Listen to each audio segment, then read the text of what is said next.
Okay, so yeah, if the student here has tried to pursue someone, maybe convincing your friends to join the class, or asking you to do the easiest part, or maybe try to explain your lecture to why you are almost done with your assignment. So that's persuasive speech in real life. So today we'll present about what persuasive speech is and how grammar strengthens the way we influence others. So the first one is, what is persuasive speech? So this is a type of spoken communication that aims to influence what the audience thinks, feels, or does through language arguments, emotional appeal, and effective language use. So in short, persuasive speech is about guiding people toward your point of view. So kind of like that. So the second one is purpose of persuasive speech. The first one is to inform and influence other audience understandings. The second one is to justify a belief with confidence and emotional support. And then the third one is to motivate action or change. And then this last one is to build credibility or ethos with confidence and accurate language. And here are the type of persuasive speech. The first one is question of fact. Is focused on truth or evidence. For example, online learning improves independent learning skills. So this type is focused when we whether it's something right or not. So we present the evidence, data, or real examples to convince the audience about a fact. And then the second one is question of value. This is about moral or ethical judgments. For example, mental health is more important than academic achievement. So this type deals with opinions, morals, and what we believe, is it right or not. So we show one value or idea is more important than another. So that's why it's more important. And then the third one is question of policy. So this is suggesting an action or solution. For example, universities should provide free counseling services. So this type encourages the audience to take action and support a specific solution. So we explain what should be done and why it will improve the situation. So for the next, we'll pass it to you. Okay, so there is a structure of persuasive speech. The main structure or the main part of the persuasive speech, there is three main parts. The first one is introduction. In introduction, you can grab the audience attention, then you can introduce about the issue, then you must state your position, whether you are in a pro or in a contra. For example, if you want to show that you are pro, you can say, I strongly agree that, for example, I strongly agree that global warming or global waste is really most serious problem right now, so we must make a change from this. And the next main part is body. In body, you can present 2 till 3 main arguments with the evidence and the reasoning. So if you not use the evidence or reasoning, maybe people will not believe about what you said in the arguments. So, for example, you can use the evidence for that issue, like according to blah blah blah, there is 100 billion fish or entity in the marine that died because of plastic or global waste.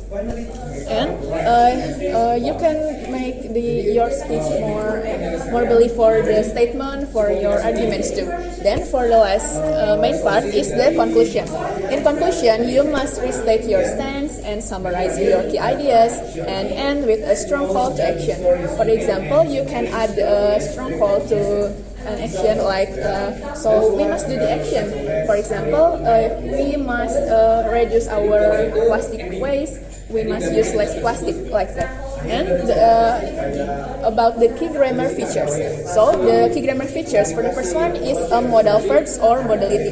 So modal verbs or modality is used when we want to strengthen or soften our persuasion. There are 2 types of the modal verbs. The first one is a strong persuasion. So in strong persuasion, we can use must, should, have to. For example, we must take action now or we must take action immediately. And for the soft one, you can use can, could, or might. For example, we could consider another option because this option is blah blah blah. So we can use a strong one to make our speech more strong and the audience feel urgent, so they want to make an action from that.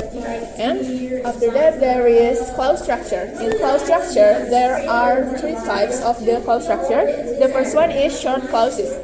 So we can use short clauses when we want to the audience to feel easier to process when listening. So instead of using the long clauses, maybe people will think that that's too boring or that's harder to understand. So we can use a short clauses to easier to process. Then we can use the reason clauses. So reason clauses is used when we can use like because, since, or so.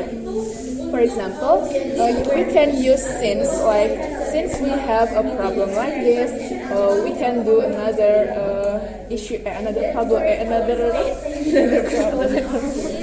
blah blah blah. Nah, then in clause. So in clause, we can use it for showing a consequences to the audience. For example, if we act now, we can prevent a future damage. Nah, so if in here, it means that we want to showing consequences to the audience. So it must be make the audience think that if we do this, maybe the consequences is that, like that.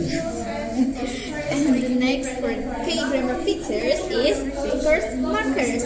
Nah, discourse markers is words or phrases to guide the flow of our ideas. Like this, first, next, finally, it's to show our points in speech. And however, in fact, and on the other hand, it's to show the contrast in our speech. Like misal awalnya mah nyeritain apa terus nah kalau ini mah nah kayak gitu.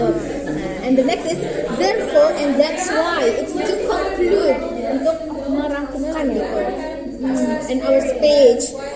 For example, therefore this issue needs urgent attention.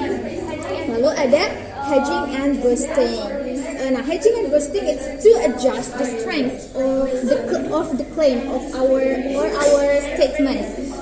Boosting it's to strong emphasize. Jadi untuk memperkuat our argument or our statement. The words that usually used it's clearly, definitely, and absolutely. Nah, bedanya hedging and boosting with modal verbs nah untuk strengthen or soften the persuasion, but hedging and boosting to stronger or soften our statement. And the next, it's hedging, it's softening our statement. The words that usually used, it's maybe, probably, and it seems. For example, we definitely need better solution. This is probably the best option for now. The last is spoken grammar features. In spoken grammar features, we use a short and simple sentence in persuasive speech because people should to catch quickly what our yang disampaikan to the audience, and pauses and stress affect meaning. Nah, this is to make audience know that our speech is important, like the stress. Maybe we can menekankan kata-kata gitu. And so the grammar features make our speech more interactive and flexible compared to written grammar. For example, ini kan udah setuju nih, berarti ada stressnya tuh kan we're not ready if we keep ignoring this. Jadi kayak ada penekanan gitu.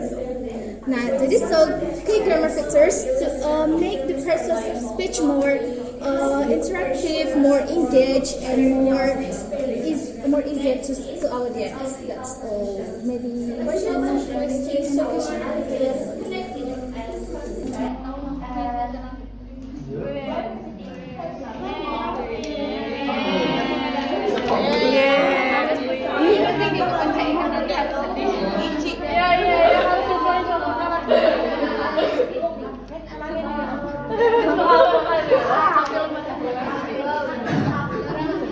identify the features, jadi yang ada di sini Jangan tuh buat nyontek. So, yang pertama, we must improve this system immediately. Masuk ke mana? Yang final. Modal. Ya. Bener. Oke, yang kedua. If we ignore this issue, the problem will become worse. Masuk ke mana? If itu tuh close structure, if close Consequence. Next, however, students still struggle with motivation. Maybe we can start with small changes.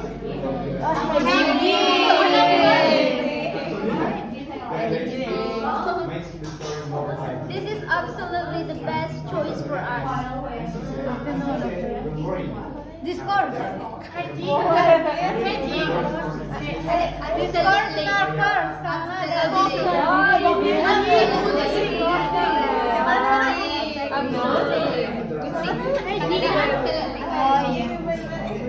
We're trying to fix this and it's not easy. We are trying to fix this and it's not easy.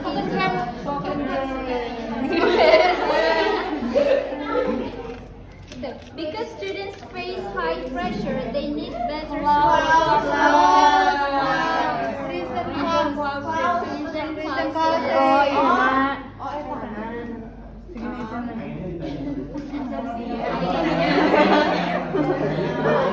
it's really hard for students to stay focused sometimes.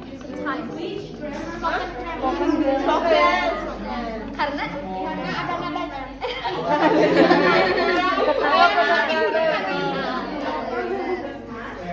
So in fact, many students feel unsupported.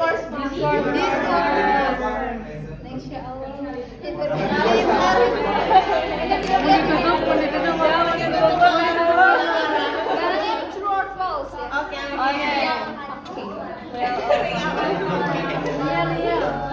Persuasive speech doesn't need evidence as long as the speaker is confident.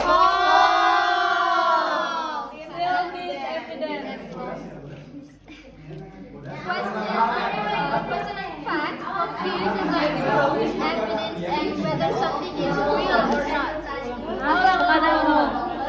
Question of fact focuses on truth, evidence, and whether something is real or not.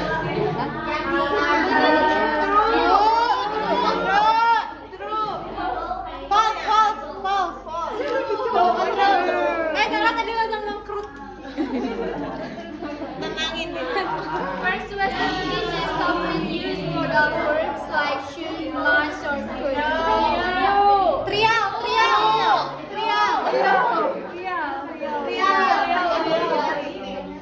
Hedging like maybe probably makes the speaker sound unconfident and should never be used. Karena hedging itu buat nge-boosting The claim. Of the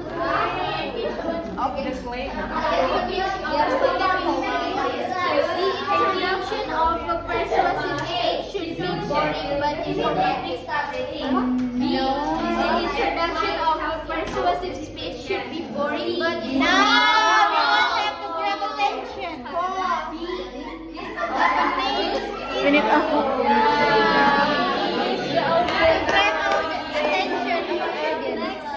Question of value focuses on what is good, better, or more important.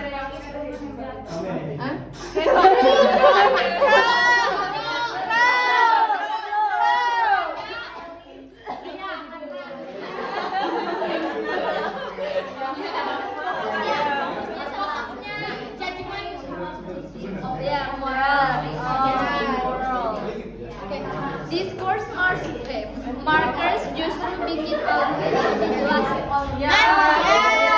Terus the audience, the guide, gitu. First, like, aja. Spoken grammar in persuasive